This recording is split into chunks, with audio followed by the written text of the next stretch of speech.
Bonjour, donc je suis le docteur Laurent Sabat, je suis chef de clinique assistant dans le service de cardiologie de l'hôpital européen Georges Pompidou. Je vais vous faire la conf de cardiologie pour D4 cette année. Donc vous aurez une conf avec 4 dossiers longs, transversaux, comme ils peuvent tomber à l'examen national classant.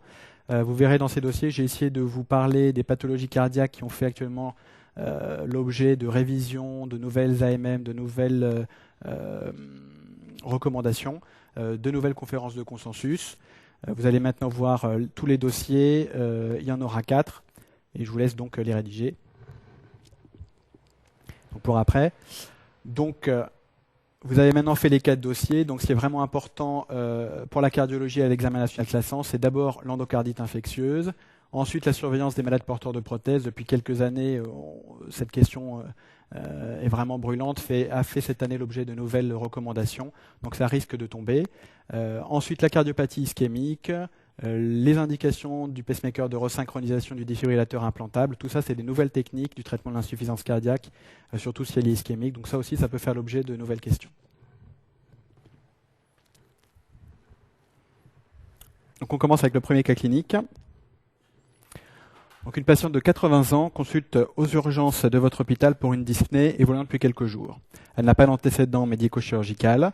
Elle a comme facteur de risque cardiovasculaire une hypertension artérielle traitée par un inhibiteur calcique. Elle est diabétique non insulinodépendante. Elle a remarqué depuis quelques jours des palpitations permanentes. A priori, ce n'est pas le premier épisode, ayant précédé son essoufflement.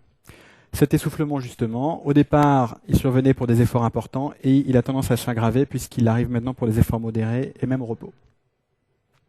Alors, l'examen clinique de la patiente montre une fréquence cardiaque élevée à 110 par minute, une saturation basse, 87%, la pression artérielle est bonne, voire un peu haute, 16,8, il n'y a pas de signe de choc.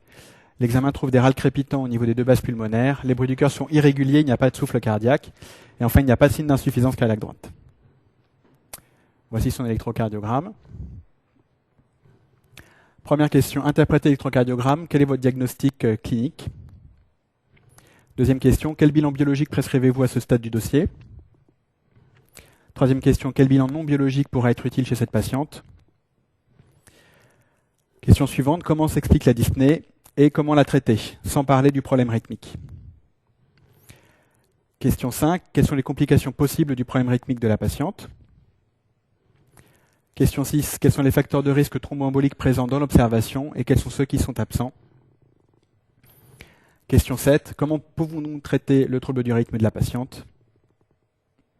Et dernière question, quels sont les effets secondaires principaux de la cordarone amiodarone ? Donc première question, interprétation de l'électro et diagnostic. Donc pour l'interprétation de l'électro, comme toujours, il faut dire les choses dans l'ordre, en commençant par le début et en allant jusqu'à la fin, sans se précipiter sur le diagnostic, même s'il peut paraître évident. Donc dans l'ordre, on commence toujours par dire si le rythme sinusal est régulier. Donc la définition d'un rythme sinusal, c'est une onde P devant tous les QRS précédés d'une onde P, et les ondes P surtout visibles en D2. Ici, en regardant en D2, on ne voit aucune onde P, on voit à la place une espèce de trémulation de la ligne isoélectrique. C'est un peu plus évident sur un tracé comme par exemple le V1 ou le V2. Donc un rythme non sinusal a priori. Ensuite, voir s'il est régulier. On voit que les QRS sont anarchiques, ils sont un peu rapides, mais en tout cas, ils n'arrivent pas avec une cadence régulière. Donc c'est un rythme non sinusal et irrégulier. Donc d'emblée, on a déjà le diagnostic, une fibrillation atriale. Ensuite, on ne peut pas analyser l'onde P puisqu'il n'y en a pas. On ne peut pas analyser l'espace PR puisqu'il n'y en a pas. Donc on va regarder l'axe des QRS. Ils sont positifs en D1, ils sont positifs en AVF, donc c'est un axe normal. Il n'y a pas d'hémibloc, par exemple. Ensuite, on va regarder la présence d'une onde Q, oui ou non. Ici, il y en aurait une isolée en V1, donc aspécifique. Lorsque les troubles sont systématisés dans une seule dérivation, ça ne veut rien dire. Ensuite, chose extrêmement importante quand on a une arythmie cardiaque, c'est de voir la largeur des QRS. Ici, les QRS sont fins, ils font moins de 4 petits carreaux. Donc c'est une tachycardie irrégulière à QRS fin. Dernière chose, la repolarisation. Il n'y a pas de trouble important de la repolarisation, des ondes T un peu plates, de manière diffuse, de manière aspécifique. Donc nous avons un rythme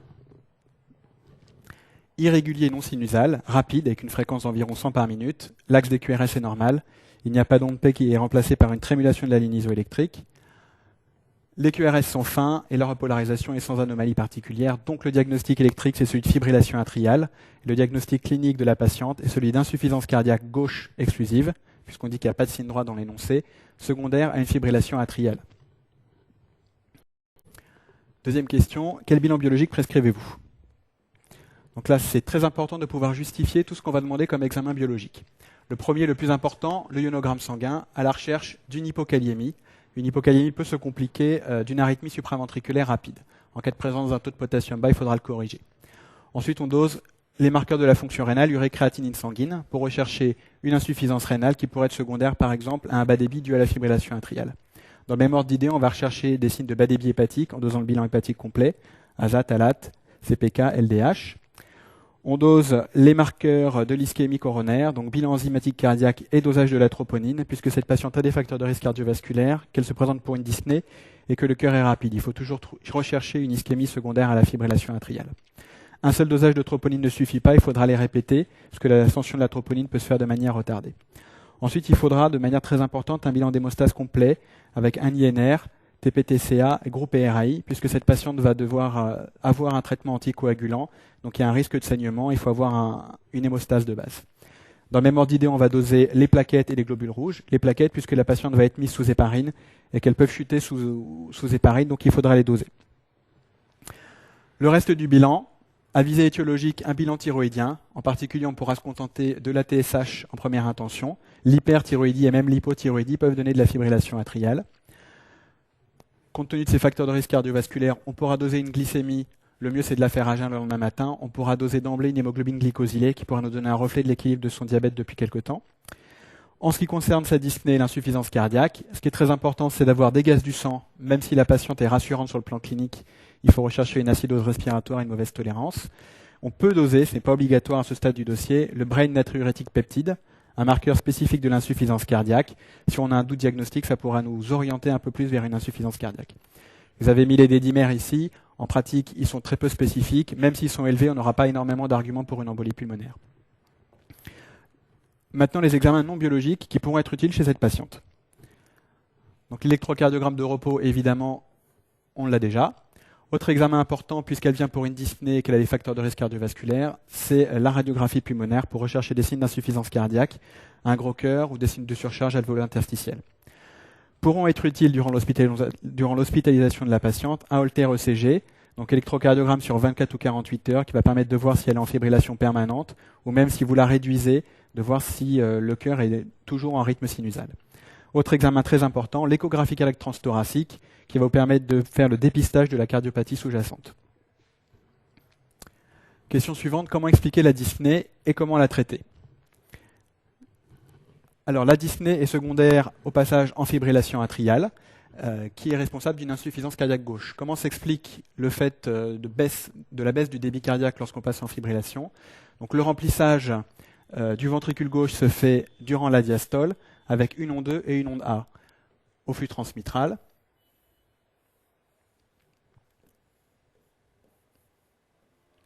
Le ventricule gauche en fait est rempli par le sang qui arrive de l'oreillette gauche. L'onde E correspond au remplissage passif, ça correspond à l'ouverture de la valve mitrale. Une grande partie du sang passe de l'oreillette gauche dans le ventricule gauche. Et l'onde A correspond au remplissage actif qui est dû à la fin, qui est la fin du remplissage, qui est dû à la systole auriculaire. Cette fois-ci, ça demande de l'énergie, c'est un remplissage actif du ventricule gauche. Chez les sujets jeunes, l'onde E est prédominante et l'onde A est très minime. Chez les sujets un peu plus âgés, c'est l'inverse. On aura plutôt un profil mitral avec une petite onde E et une grande onde A. Lorsqu'on passe en fibrillation atriale, l'onde A disparaît, il n'y a plus de systole auriculaire, donc le débit cardiaque n'est efficace que grâce à l'onde E au remplissage passif. Donc forcément, il sera diminué et forcément, il y aura de l'insuffisance cardiaque. En ce qui concerne le traitement de l'insuffisance cardiaque de cette patiente, ici, la fibrillation atriale est assez bien tolérée. Il y a des signes d'insuffisance cardiaque gauche modérée, mais la pression artérielle est élevée, il n'y a pas de signe de choc, comme spécifié dans l'énoncé. Donc il n'y a aucune indication à un choc électrique en urgence. Par contre, il pourra être fait un peu plus tard pour réduire la fibrillation de la patiente. Par contre, ce qu'il faudra dans un premier temps, c'est traiter la tachycardie et traiter son insuffisance cardiaque. Donc pour ça, une hospitalisation est obligatoire. En soins intensifs de cardiologie, au moins pour 24 heures. Il faudra que la patiente soit perfusée. Comme elle est en insuffisance cardiaque, il faudra une perfusion sans sel et avec un apport de potassium. Toujours ajouter du potassium, puisqu'elle est en fibrillation atriale et que l'hypokaliémie peut la favoriser. Toujours donner du potassium, puisque vous allez lui donner des diurétiques de l'anse qui vont faire uriner également du potassium. En ce qui concerne la surveillance de la patiente, repos stricto-lit, il faut un monitoring de l'électrocardiogramme et de toutes les constances, la fréquence cardiaque, la pression artérielle, le poids, la diurèse, l'état de conscience. La restriction sodée tant que les signes d'insuffisance cardiaque existent, la restriction hydrique pas forcément obligatoire, mais si elle est en grande inflation et si vous avez une hyponatrémie sur la biologie. Ensuite, le traitement de la dyspnée à proprement parler, l'oxygène. Sans entrer dans les détails, il faut une oxygénothérapie pour une saturation proche de 95%. Elle peut se faire soit à la lunette, soit au masque, soit de la ventilation non invasive, une intubation si jamais la patiente tolère très très mal cette dyspnée. Ensuite, le traitement diurétique. Donc il faut des diurétiques de lance qui se font en intraveineux. On commence par un bolus, par exemple de 60 mg de Lasix. On regarde si la réponse est satisfaisante. En cas d'échec, on augmente les doses. En cas de succès, s'il y a une durée très importante, ce n'est pas la peine de le répéter tout de suite. Donc il ne faut pas donner une dose sur 24 heures. Vous dites juste que vous faites un bolus et que vous adaptez ensuite votre dose en fonction de la diurèse. Toujours dans le même ordre d'idée, on l'a déjà dit au début, rajoutez du potassium puisque vous risquez une grande hypokaliémie sous diurétique qui pourrait maintenir la fibrillation. Comme elle a une hypertension et qu'elle a des signes d'insuffisance cardiaque, un autre traitement qui est recommandé, c'est les dérivés nitrés en intraveineux à la seringue électrique. Par exemple, du Risordan à la dose de 1 mg/h, qui va jouer en faisant baisser la pression artérielle et aussi va jouer en tant que vasodilatateur veineux, va permettre d'améliorer les pressions cardiaques et de faciliter l'éjection. Ensuite, en ce qui concerne l'arythmie, elle est rapide, donc on pourra essayer de la ralentir. Un des bons médicaments pour ça, comme on ne peut pas donner de bêta-bloquant pour le moment, c'est les digitaliques. Donc c'est la digoxine. On peut le donner per os, un comprimé ou un demi-comprimé, ou en intraveineux, une ampoule par jour. Si vous décidez de réduire cette arythmie de manière rapide, on va voir après comment on pourra faire, il faudra arrêter les digitaliques au moins 48 heures avant. Dès ce stade du dossier, on pourra imprégner la patiente en antiarythmique en lui donnant de la cordarone à la dose de 1 comprimé par jour pour favoriser le succès d'une tentative de réduction. Alors, question suivante, les complications possibles de l'arythmie cardiaque chez cette patiente. Donc, la première complication, celle que nous avons, c'est l'insuffisance cardiaque gauche. Donc ça peut être modéré comme chez cette patiente. Il peut y avoir de l'insuffisance cardiaque globale si vous avez des signes droits associés, donc par perte de la systole auriculaire. Au pire, ça peut être de l'œdème pulmonaire ou alors, encore plus grave, un choc cardiogénique.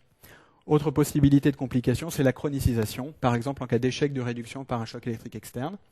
Si la réduction marche, on peut avoir une récidive plus ou moins précoce. En cas de plusieurs récidives, il faudra se poser la question de maintenir l'arythmie sans essayer de la réduire. Une des complications la plus importante et qui justifie donc un traitement anticoagulant chez cette patiente, c'est la formation d'un thrombus intracardiaque. Et dès que vous avez un thrombus, il peut y avoir un accident embolique artériel, au niveau cérébral par exemple, au niveau rénal, splénique ou au niveau des membres inférieurs. Enfin, les deux dernières complications, un peu plus rares. La première, c'est l'angor fonctionnel, bas débit coronaire dû à la tachycardie, sans forcément qu'il y ait de lésion coronaire. Et enfin, la dernière, si vous avez une fibrillation que vous n'arrivez pas à réduire ou qui récidive après plusieurs chocs, elle devient permanente et le risque, c'est que le cœur se dilate et devienne hypokinétique. Ça s'appelle la cardiopathie rythmique. Question suivante, les facteurs de risque emboliques présents et les facteurs de risque absents. Donc chez cette patiente, il suffit de se reporter à l'énoncé pour voir qu'elle a un âge supérieur à 75 ans. C'est le premier facteur de risque embolique, un des plus importants. Ensuite, les facteurs de risque cardiovasculaires comme l'hypertension artérielle et le diabète font partie de ces facteurs de risque. Et enfin, le dernier qu'elle présente, c'est celui d'un tableau d'insuffisance cardiaque congestive. Les autres facteurs de risque qui n'existent pas ou qui sont sous-jacents à l'observation, c'est d'abord le fait d'avoir une cardiopathie à risque emboligène. Elle, ce n'est pas le cas. Les cardiopathies emboligènes sont celles qui provoquent une dilatation de l'oreillette gauche ou celles qui provoquent une stagnation du sang. Donc en gros, les patients porteurs de prothèse cardiaque et les patients porteurs d'une sténose mitrale qui se complique en général de grande dilatation de l'oreillette gauche. Autre facteur de risque embolique, c'est les antécédents justement d'embolie, accident constitué ou accident transitoire. Enfin, donc, cardiopathie à risque, ça inclut aussi les cardiopathies hypokinétiques, les cardiopathies ischémiques. Enfin, le dernier facteur, c'est la dilatation de l'oreillette gauche. Une oreillette gauche normale fait moins de 20 cm². Lorsqu'elle est au-delà de ces 20 cm², on parle de dilatation. Ça favorise l'arythmie. Alors, comment traiter l'arythmie de cette patiente ? Maintenant qu'on a traité ces signes d'insuffisance cardiaque, on va pouvoir s'attaquer au problème de fond, le traitement de sa fibrillation atriale. Ici, il s'agit d'une arythmie d'ancienneté indéterminée. On ne dit pas spécifiquement qu'elle date de 24, 48 ou 72 heures, donc on ne peut pas la réduire d'emblée. Il faut absolument avant éliminer un thrombus intracardiaque, soit par un traitement efficace qui a duré au moins un mois, soit en s'assurant qu'il n'y a pas de thrombus par de l'imagerie, une échographie transœsophagienne ou un scanner cardiaque.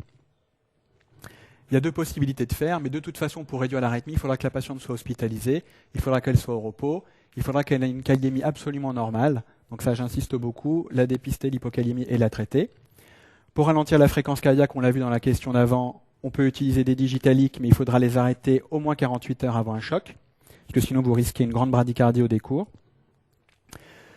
La deuxième partie du traitement après le ralentissement, c'est l'anticoagulation efficace. ça c'est les mots-clés, peu importe ensuite la technique que vous utiliserez. On peut utiliser l'héparine non fractionnée à la seringue électrique, on peut utiliser les héparines de bas poids moléculaires. Ce qui est important, c'est de faire un relais précoce par les AVK pour diminuer le taux de thrombopénie à l'héparine et de saignement. Une fois que vous avez obtenu votre anticoagulation efficace, vous pourrez essayer de réduire l'arythmie après une ETO ou après 3 semaines de traitement efficace. En ce qui concerne l'imprégnation à la cordarone dont on avait parlé tout à l'heure, on peut la débuter dès le début. Donc un comprimé par jour, ce n'est pas pour la réduire, cette patiente, c'est pour l'imprégner, pour que quand vous essayerez de la réduire, le risque de succès soit plus élevé. Ensuite, pour la réduire, il y a deux possibilités. Soit on décide de faire un protocole court, soit un protocole long. Le protocole court, en général, est réservé aux patients qui acceptent d'avoir une écho transœsophagienne. Pour ceux qui voudraient éviter cet examen, on fait le protocole long. Le protocole court, donc c'est en hospitalisation avec une kaliémie normale après une consultation d'anesthésie, après avoir arrêté depuis au moins 48 heures les digitaliques, une échographie transœsophagienne sous anticoagulant efficace pour être sûr qu'il n'y ait pas de caillots dans le cœur. En l'absence de caillots, on peut tenter une réduction. On va voir ensuite comment. Si les patients refusent le TO ou si vous n'avez pas envie de la faire, s'il y a une contre-indication par exemple, vous faites le protocole long. Donc anticoagulation efficace, il faudra bien surveiller tous les INR pendant au moins 3 semaines, 1 mois. Si l'anticoagulation est vraiment parfaite, on peut tenter une réduction sans vérifier qu'il y a un caillot dans le cœur par une ETO. Ensuite, comment réduire l'arythmie? Il y a deux possibilités. Soit on le fait par des médicaments, celui qu'on utilise c'est la cordarone. Donc on utilise une dose de charge qui est de 30 mg kg per os. On peut également utiliser la cordarone IV à la dose de 1 en 2 ampoules en 1 heure environ.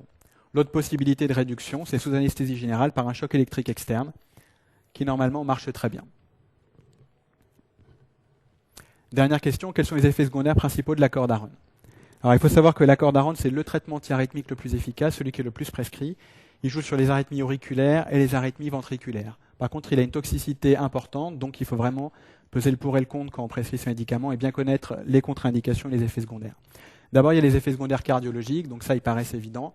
Donc, comme il joue à l'étage auriculaire, ventriculaire, il peut y avoir une bradycardie sinusale, il peut y avoir une bradycardie non sinusale avec des troubles de la conduction, il peut y avoir un allongement du QT, et si le patient est sous diurétique par exemple avec une hypokaliémie, il peut y avoir un risque de torsade de pointe.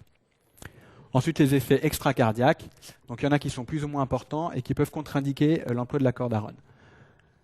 Un des effets secondaires les plus importants, la pneumopathie interstitielle diffuse, donc une dyspnée chronique avec une désaturation oxygénodépendante, une radio avec un syndrome alvéolo-interstitiel bilatéral qui normalement régresse peu à l'arrêt de la cordarone et qui peut se traiter par l'oxygénothérapie à vie et la corticothérapie. Donc évidemment, dès que vous avez mis en évidence une pneumopathie interstitielle à cordarone, il faut l'arrêter et surtout c'est une contre-indication à vie. Autre complication qui par contre ne contre-indique pas à vie la cordarone, celui de la survenue d'hépatite médicamenteuse. Vous pouvez également avoir une toxicité neurologique avec des neuropathies périphériques qui sont assez rares. Une toxicité cutanée qui, elle, par contre, est obligatoire, avec deux choses. La première, la photosensibilisation. Donc il faudra bien prévenir les patients de ne pas s'exposer au soleil, ou alors avec un chapeau et avec de l'écran total. Et enfin, vous pouvez avoir une pigmentation de la peau avec une couleur un petit peu bleutée par dépôt sous-cutané. Ici, il y a marqué toxicité, mais plutôt c'est un signe d'imprégnation. Tous les patients sous cordarone ont des dépôts cornéens, c'est obligatoire. Enfin, deux autres effets secondaires très très importants. La toxicité thyroïdienne. Il peut y avoir de l'hypothyroïdie qui peut se traiter par une substitution sans forcément arrêter la cordarone. Il peut y avoir de l'hyperthyroïdie qui, elle, se traite par contre par antithyroïdien de synthèse et arrêt et contre-indication formelle à la cordarone pour toute la vie.